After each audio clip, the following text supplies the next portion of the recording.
This is an absolute killer. What a beautiful drive to finish the first half by Utah. An amazing catch by Simpkins. You had a gorgeous run by Wilmore. You had fantastic efforts to get a conversion by Tyler Huntley. And you're now on the 2 yard line, and you are closing out this first half with a touchdown to go in at half up 17-14. And somebody just doesn't get a call here. The way I'm looking at this, Omana is going to block play side. I believe that he's calling the guard to block play side. That means that this tackle needs to block play side. The way that everybody is stepping, except for him, tells me who is in the wrong here.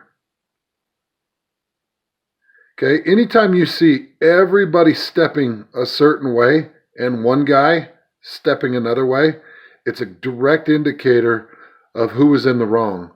I'm thinking that there was an out call. I'm blocking down, and there should have been an out call to 77 to block on this blitzing backer here. Instead, he blocks down, tight end pulls and whiffs, tight end blocks out, and number 9 just comes down, puts a helmet right on the ball. Beautiful placement.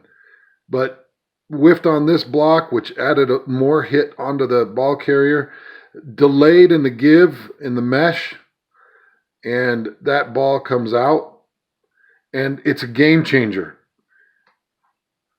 Game changer. Look at the impact right there. Game changer. Ball drops.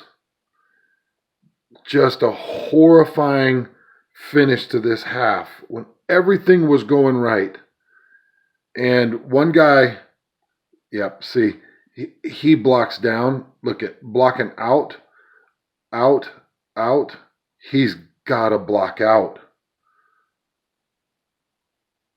You know, if I'm wrong, I apologize, but typically when you see flow and movement like that, it tells you who was in the wrong. But look, I've made enough mental errors to point the finger at myself 100 times.